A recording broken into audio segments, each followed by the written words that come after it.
So, ayan ang unang character natin. Kilala nyo na yan. Ang yummy, yummy, yummy, yummy.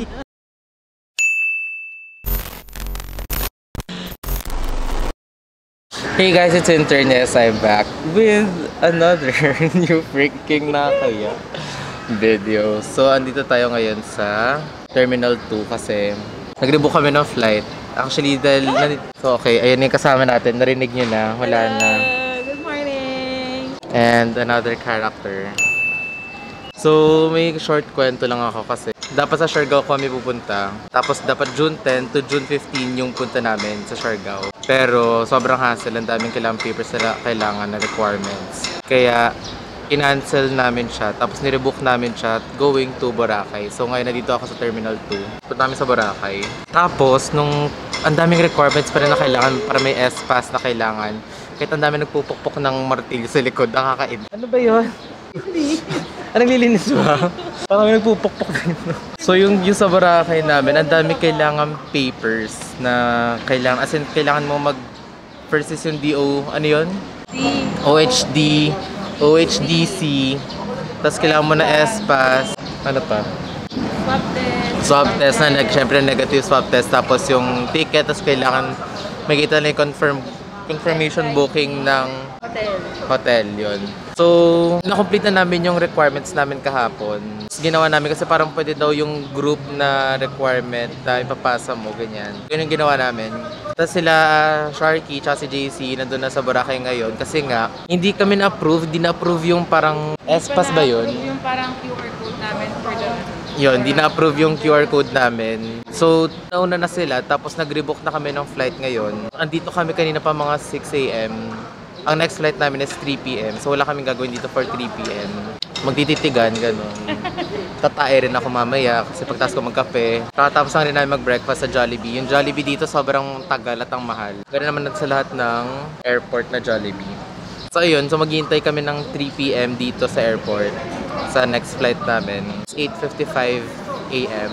So, we have, let's say, 9, 10, 11, 12, 1, 2, 3, 6 hours pa para sa flight namin papunta sa Boracay. So, we'll see. Dapat mag-vlog ako dun sa Boracay na. Pero, this happened. So, I think I need to share this to you guys. Kahit wala naman nun. Pero kala mo naman sobrang interested sila eh. Actually, pwede na mag-travel ngayon sa Boracay. Pero like sobrang dami lang kailangan na requirements yung kailangan yung ipasa. Like, yun nga, yung kanina sinabi. Basta makikita nyo yun sa ano. Diyan na lang sa baba. Basta sobrang dami requirements. Sobrang, yung sa 2 days nyo before ng flight nyo, kailangan nyo magawa lahat. Kasi basically, kailangan talaga nun is yung PCR. So, you have 2 days to do everything. Kasi kailangan kasama yung result ng PCR bago mo i-pass lahat. So, ready ka na ba sa Boracay natin? Ready na ba sila? Ready na ba sila? Pero ikaw, ready ka na ba? Hanggang 3 PM. Ready naman ako, may prayer room. Prayer room. Okay, I'll see you guys later. Magkakape muna ako. And tatae tayo. Mamaya. Hindi ko lang sasama ko kayo sa CR.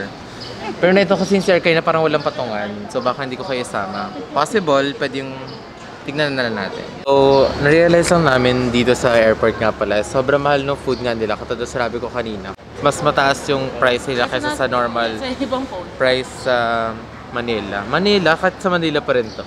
Magkano yan? 35. Pero magkano ba yung normal yan sa... 28. Yung kape ko, bumili ako, nagkape na ako kayo na, pero parang kulang pa kasi yung kape ko. So, bumili ako ng kape.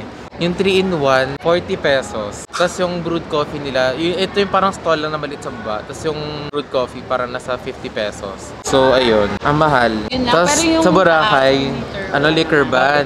So, since stay kami dito, tapos nauna na sila Liana, padala siya na alak dito para kunin namin, salagin namin sa bag.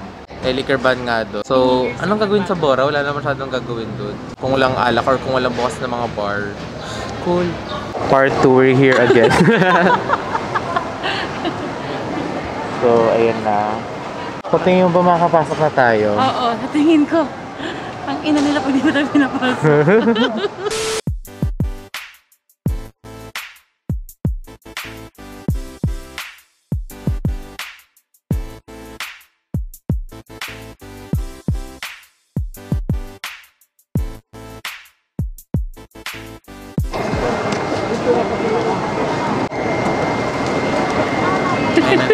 So, ano sinasabit mo ngayon? Entrance exams. Part 2. Kung makakapunta pa talaga ng Boracay. Makakapasa na yun.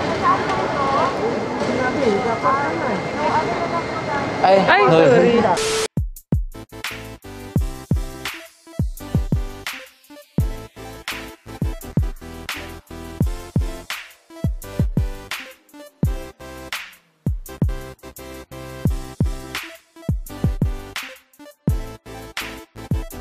Hey guys! So it's day 2.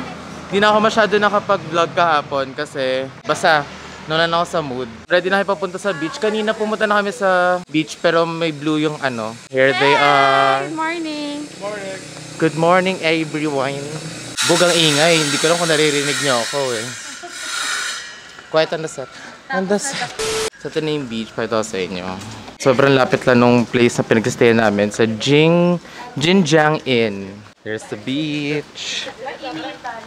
Tapos yung ano dito is, walang tao masyado. So sobrang quiet ng place. So sobrang wala masyadong tao. So nakakamiss yung Boracay. Ang liwanag. Teka nga. Ayan. So yung color of the day is yellow. Ano ba? Orange. Sa inyong suit ko. Asan na yung beach mat? Ako dahil, tita to. Tita of Manila. So let's go, beach ready! Woo! Ganda ng water, sobrang clear. Hey fam! Hey fam! So kung di nyo alam, nagkaka-beach lang namin actually last week. Tapos, sobrang yung tinan nyo. Ayun o, grabe yung skin ko, grabe yung shoulders ko. Namamalat kami lahat from last week. Tapos ngayon nasa beach ulit kami after 1 week. Mga addict na sa beach. Ayan, so mag-beach muna kami. Tapos mamaya, I'll try to go back to you. Let's go Boracay day 2. Day 2.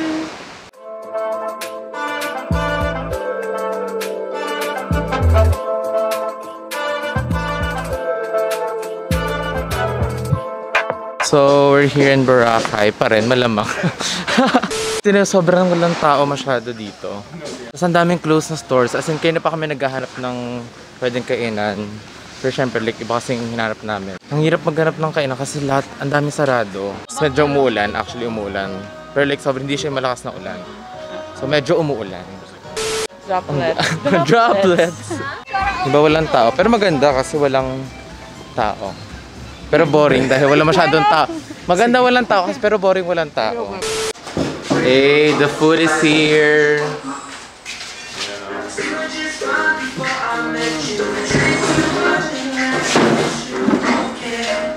Let's eat. Ayaw nyo ilapit yung gitna. So, 1.2 na. Actually, 1.59. Tapos, ngayon lang dumating yung food. Parang almost 2 hours kami naghihintay. Diyos ko. Pero at least, masarap talaga siya. Let's eat. The aftermath.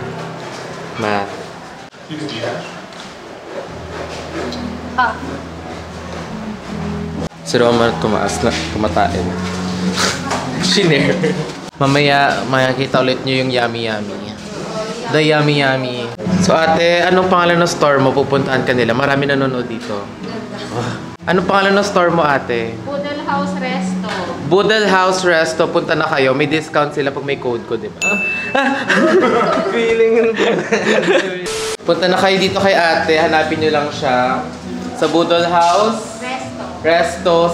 Anong place na ito ate? Station 2. Station 2. Sunset Compound. Sunset Compound. Sa dulo siya. Hanggat dito lang siya. So punta na kayo, hanapin nyo si Boodle House Resto. Boracay Station 2. Sobrang sarap actually. Sobrang sarap ng food nila. What can you say about the take out the food? Sarap. Sarap. Rate it 1 to 10. 9. 10? 9? Bakit 9?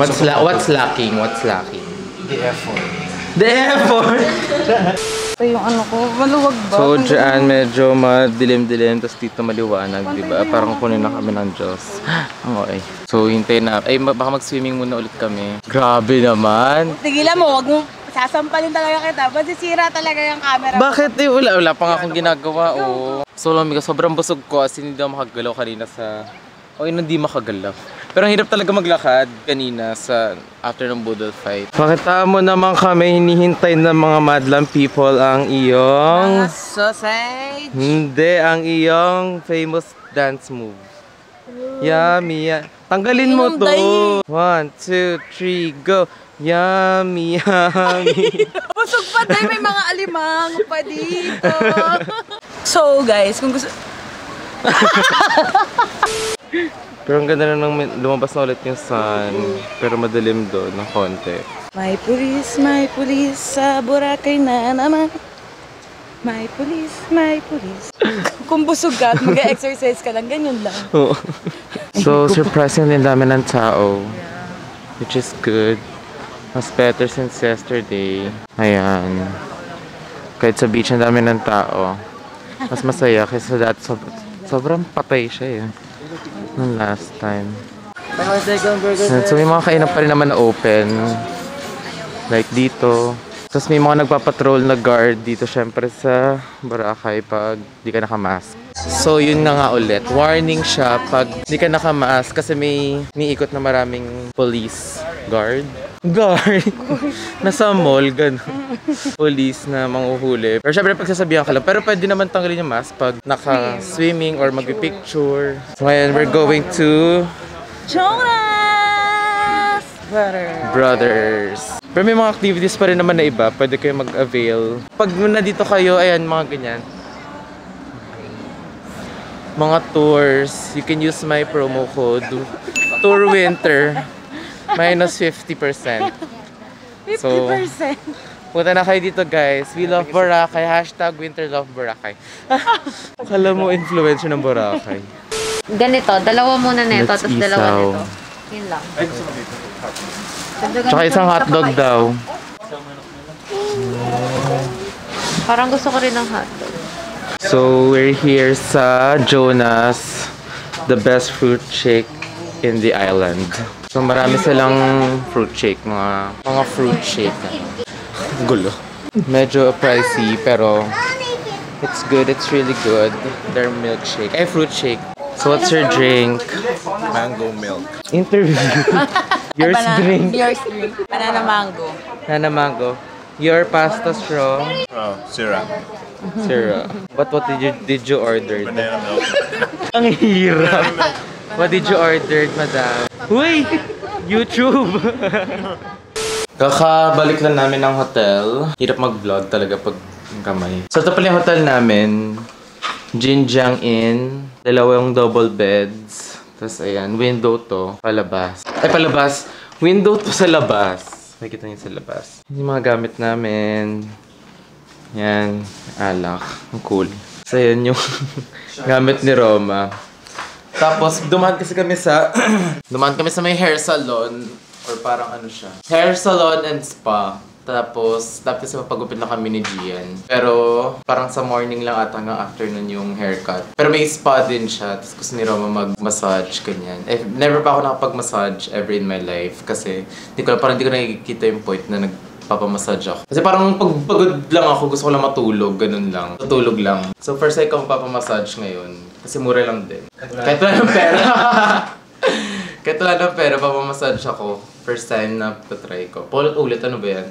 So, maliligo muna kami. Tsaka lilipat kami ng room kasi... Ano expectations mo sa massage? Wala. Feel ko parang bibigatan lang yung katawan ko kasi parang na-move lang yung mga bones. The bones! Nakubad ba yun? Nakubad yun, di ba? Naka-shorts. I mean, nakatanggal. So, lilipat kami ng room kasi yung bed namin tumutunog. Basta pag gumalaw ka lang, tutunog siya. So, kanina nung pagkagising ko, yung tunog niya parang umuulan. Parang, ano ba yun? Mag-burp ako. Parang Ganun yung tunog niya, kaya lilipat kami lang ng room sa kabila. Diba? Kati lang ako nakati the whole time. kating-kate. So ayun, magpapamassage kami. Dami namin kinain today actually. Kung nakita nyo, budol fight. Na-spell, budol fight, na-spell B-U-D-L-E. Ay, B-U-D-L. Ano ba? B-U-D... Ang totoong spelling? B-O-O-D-L-E. Pero yung na-spell kanina, B-U-D-O-L. Ano ba? Budol talaga. Tapos nag-ihaw kami, nag-Jonas shake kami. Sobrang dami namin nakain talaga. Pala yung CR. Yan. So yan siya dito. Yan. So yan siya. Ang laki ng mirror, which is good kasi pwede kami sabay-sabay mag-toothbrush, mag-face wash, tumae. Isa lang naman yung toilet. Sa spa, ayun. Naghihintay na sila, ayun sila, nakasilip na sila. Hinihintay nila tayo. Okay, we're on our way to spa. First time. Let's see how it goes. Let's go! Today ko pa rin namin combination. Mura lang, 350. Parang yung spa na may happy ending. Mga bayags. So, ayun, we're done with the vlog. With the spa, okay naman siya. Feeling ko mas masarap pag buong likod lang. Feeling ko kasi parang lagi likod lang kasi yung nakatulog din ako. Pero mag-order na kami ng food pang dinner. Then baka bukas na ulit ako mag-vlog. So, see you guys tomorrow, day 3. May ting! Yung music, sound 3.